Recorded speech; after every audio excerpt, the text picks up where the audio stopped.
So what really makes someone like Donald Trump tick? Today, we're going to try and unpack that. Based on our source material, we're going to build what you might call the Trump playbook, the 4 core beliefs that have driven him from his early days in Queens real estate all the way to the White House. Okay, let's get into it. And this quote right here, it's the perfect place to start. According to our source, it cuts right to the heart of everything. A lifelong obsession with being the center of attention, with shaping his public image. It's the key that really unlocks the rest of the story. So where does an obsession like that even come from? Well, to understand it, we have to go back. Back to 2 incredibly powerful influences in his early life. His father, Fred Trump, and a tough-as-nails military school. You see, Fred Trump wasn't just his dad. In a lot of ways, he was the architect of his son's entire worldview. The man was an obsessively hardworking real estate mogul who hammered one single lesson into his son, above all others. You have to win, period. And this wasn't just about being successful. The words he used were powerful. He told Donald that he was a king, and to be a king, you had to be a killer. This became more than advice. It became a life philosophy. In any room, in any deal, you have to be the dominant force. And to really sharpen that killer instinct, his father sent him to military academy. And you know, the wild thing is, in that intense, often brutal environment, he didn't just survive. He absolutely thrived. The constant competition, the fight for dominance, it fueled him, and he shot right up through the ranks.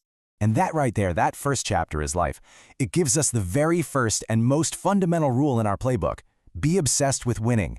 Everything else is built on top of this. Okay, so he's got this win-at-all-costs mentality. But as he starts his career, he learns something really important. Winning isn't enough, not by a long shot. You have to make sure everybody knows you won. Our source points to this one key moment. Picture this: a young Trump is at the grand opening of this massive bridge, a true marvel of engineering. But then he looks over, and he sees the guy who actually designed it, just standing off to the side, completely ignored. And this quote from him says it all. The big takeaway for him was that building the bridge wasn't the whole game. You had to get the credit for it. If you don't fight to be in the spotlight, you're a fool, a sucker. And he decided right then and there he would never be a sucker. And boom, that gives us rule number 2 for our playbook. Winning is step 1, sure. But fighting for recognition is the absolutely crucial follow-through. Now this new rule got put to the test, and early on, we're talking 1973. The Department of Justice hits the Trump Organization with a lawsuit for widespread racial discrimination. Our source notes that federal investigators sent undercover agents, and they found that applications from black renters were being marked with a C for colored. So, how did he respond? Did he settle quietly? Nope, he went on the attack. He countersued the Department of Justice itself for $100 million. After a long, drawn-out fight, he did eventually settle, but with one absolutely critical condition: no admission of guilt. And this whole ordeal really cements the third and maybe the most famous rule in the playbook. When you get challenged, you don't just fight back. You fight back 10 times harder, and you never, ever, ever admit you're wrong. So with these rules solidifying, Trump turns his attention to the biggest stage of all, Manhattan. And this is where he really masters the art of crafting his own reality. I mean, he lays it out perfectly in his own book, The Art of the Deal. He basically says, look, people don't just want a product. They want a story, a fantasy, and he decided his fantasy was always going to be the biggest, the greatest, and the most spectacular. And to sell that fantasy, he got really good at hacking the media. Our source talks about how he'd literally call up reporters, but he'd pretend to be someone else, a made-up spokesman named John Barron, who would just happen to have all this amazing news about Donald Trump's success. And just look at the difference here. In one call to a Forbes reporter, this John Barron character claims Trump was worth over $100 million. The reality? According to Forbes' own research, it was more like $5 million. That's a 20-fold exaggeration. But the fantasy was out there, and it was working.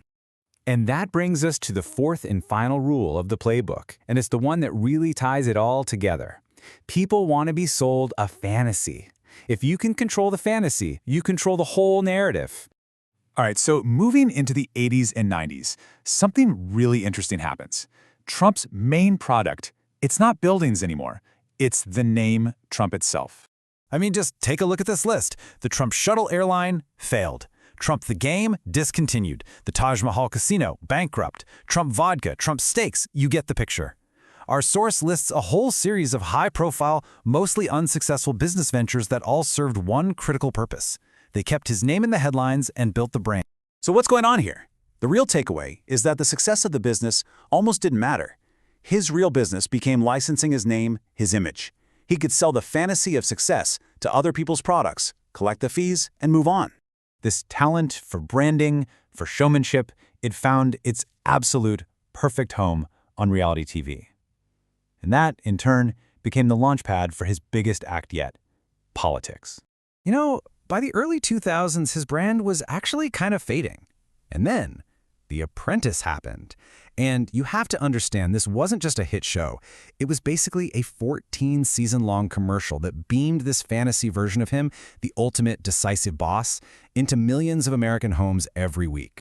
And that brings us full circle, because when you look at his political career, you can see the playbook being used on the biggest stage of all.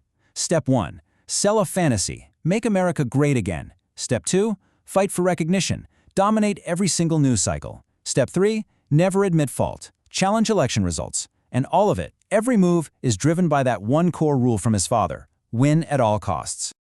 Now, our source material ends by presenting a pretty stark conclusion from his critics. They quote people like former Republican Vice President Dick Cheney, who argue that applying this personal playbook to the presidency poses a major threat to the political system. And so, this whole explainer really leaves us with one big, lingering question. We've seen how this playbook was built piece by piece over a lifetime. It was designed for the rough-and-tumble world of New York real estate, for branding, for reality TV. The question is, what happens when that exact same playbook is applied not to a skyscraper or a TV show, but to the very foundations of a democratic system?